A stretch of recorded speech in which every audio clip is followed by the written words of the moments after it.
धन सतगुरु। गुरु कहे खोल कर भाई, लग शब्द अनाहद जाई। कि गुरु के वचनों पर चलने से कष्ट टल जाते हैं और इंसान का बाल भी बांका नहीं होता। एक भक्त था, वह सारा दिन ध्यान भजन में मस्त रहता था, काम धंधा कुछ ना करता।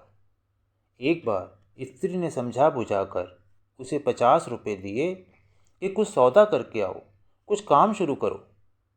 रुपए लेकर वह सौदा करने निकल पड़ा। रास्ते में एक जगह लिखा हुआ था, एक वचन 10 रुपये में। उसके मन में आया कि 50 रुपये हैं, 5 वचन ले लेता हूँ, सच्चा सौदा तो यही है। तो उसने 5 वचन लिए। पहला वचन, कहीं भी 5 जने मिलकर अच्छी सलाह दें तो जरूर मानना। दूसरा वचन लिया, अपनी स्त्री को सच न बताना। तीसरा वचन लिया, राजा या गुरु को हमेशा सच बताना। चौथा वचन, किसी के भी पाप पर पर्दा डालना। पांचवा वचन, 1000 काम छोड़कर पहले सत्संग करना। वचन लेकर चला तो देखा कुछ लोग खड़े आपस में बात कर रहे हैं।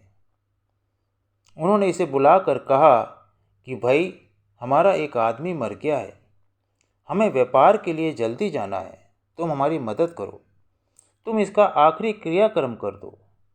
क्रियाक्रम के लिए उन्होंने उसे रकम भी दे दी।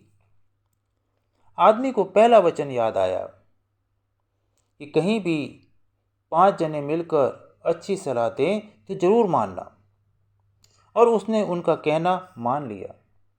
फिर देखा मुर्दा सोने के गहने पहने हुए है।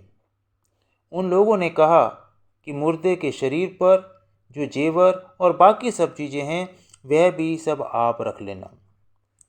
सो उसने मुर्दा जला दिया, जेवर तथा अन्य सामान लेकर अपने घर आ गया। स्त्री ने पूछा कि यह सब कहाँ से मिला? तो उसको दूसरा वचन याद आया कि पत्नी को सच न बताना। उसने झूठ बोल दिया। उसने कहा, पहाड़ से सिर टकराया तो मुझे यह सब मिला। पत्नी ने यह बात सबको बता दी। अब तो सब लोग जा जाकर पहाड़ से सिर टकराने लगे। खून बहाकर किसी को कुछ न मिला। राजा को खबर पहुंची कि इस तरह लोग पहाड़ से सिर टकरा रहे हैं, अपने आप को लहूलुहान कर रहे हैं। खोज खबर ली गई और उस आदमी को राजा के सामने लाया गया। तब उसे तीसरा वचन याद आया कि राजा या गुरु को हमेशा सच बताना चाहिए। तो उसने राजा को सब सच सच बता दिया। राजा उसकी सच्चाई देखकर प्रसन्न हो गया। उसे कोतवाल की जरूरत थी, तो इस आदमी को ही कोतवाल बना दिया। कुछ समय बाद राजा किसी कारणवश कुछ दिनों के लिए बाहर गया। तो एक रात कोतवाल ने देखा कि रानी सहीस के साथ सोई हुई है। उसे चौथा वचन याद आया कि किसी के पाप पर पर्दा डालना, और उसने पाप पर पर्दा डालने के हिसाब से उन पर अपना दुशाला डाल दिया। रानी ने जान लिया कि भाई कोतवाल को उसका पाप मालूम हो गया, सो उसे मरवाने की सोची। रानी ने कोतवाल को बुला भेजा और कहा, तुम सवेरे मेरे लिए मटन लेकर आना।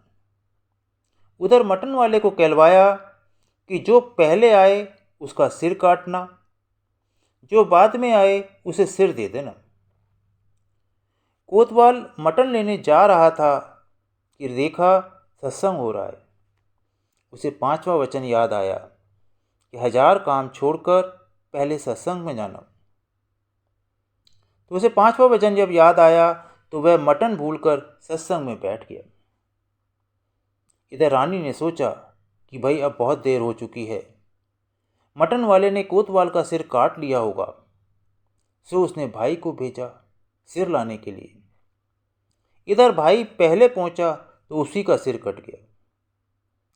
कोतवाल सत्संग समाप्त होने के बाद वहाँ आया तो उसे भाई का सिर देकर रानी के पास भेज दिया। उस मटन वाले ने। रानी कोतवाल को देखकर हैरान हो गई और राजा को सब सच सच बताकर बोली कि मैं बहुत झूठी हूँ, बहुत धोखेबाज हूँ, ये कोतवाल सच्चा है। तो स्वामी जी महाराज क्या लिखते हैं, घर में घर गुर दिखलावे, धुन शब्द 5 बतलावे। धुन में अब सूरत लगाओ, इस घर से उस घर को जाओ। कि ये 5 शब्द अंतर में सुनी जाने वाली विभिन्न प्रकार की आवाज़ें हैं जो सचखंड तक के विभिन्न रूहानी मंडलों को दर्शाती हैं। और वे मंडल हैं सचखंड, पारब्रह्म, ब्रह्म, अंड और पिंड। इन मंडलों की सैर आत्मा सद्गुरु कृपा से इंसानी जामे में रहकर ही पूर्ण कर सकता है। और प्रभु ने इंसानी मन को ऐसा बनाया है कि वह शांत रहना और अपने ठिकाने 2 आँखों के बीच और पीछे टिक कर बैठना पसंद नहीं करता। यह नकारात्मक शक्ति का प्रतिनिधि है जो कि हर इंसानी आत्मा के साथ जुड़ा है और यह बाहर घूमना पसंद करता है, अंतर्मुख नहीं होना चाहता। इसके अलावा यह इंद्रियों सुखों का प्रेमी है जिनसे अलग होना आसान नहीं। यह जिंदा सद्गुरु की दया और संरक्षण है कि वह इस ब्रह्मांडीय संगीत का चेतन अनुभव दे देता है। लेकिन सत्संगी आध्यात्मिक रास्ते के इस सबसे महत्वपूर्ण पक्ष की ओर ध्यान नहीं देता।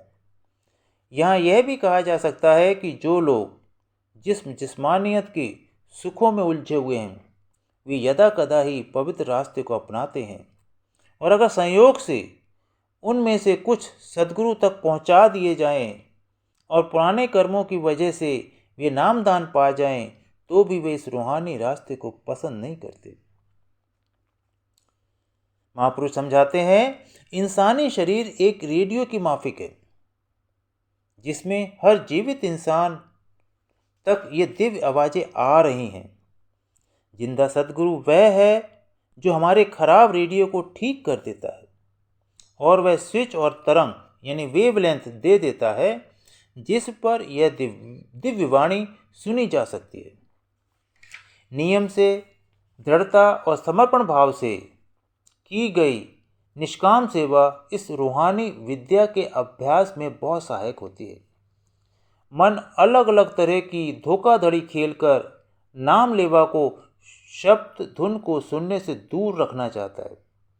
कभी कभी यह एक दोस्त होने का नाटक करके शिष्य को उसकी पारिवारिक जिम्मेवारियां आदि पूरी करने के लिए फुसलाता है और शिष्य मोह के जाल में फंस जाता है। दूसरे मौके पर यह एक जानी दुश्मन के जैसे तेज लड़ाई लड़ने लग जाता है। इसके अलावा सांसारिक सुखों के आकर्षण मन को लगातार इधर उधर भटकाते हैं। केवल एक ही स्थान पर यह शांत हो सकता है, वह है आत्मा का ठिकाना या दिव्य चक्षु। शब्द धुन के अभ्यास को छोड़ना इंसानी मन की युगों पुरानी बीमारी है जिसके इलाज के लिए सद्गुरु की दिव्य दया बहुत जरूरी है। तो गुरु कहते हैं, गुरु कहे पुकार पुकार, समझ मन कर लो सुमिरनिया, श्वास श्वास घटे तेरी पूंजी, चली जाए ये उम्रनिया। तो बहुत बहुत शुक्रिया। धन सद्गुरु, धन सद्गुरु।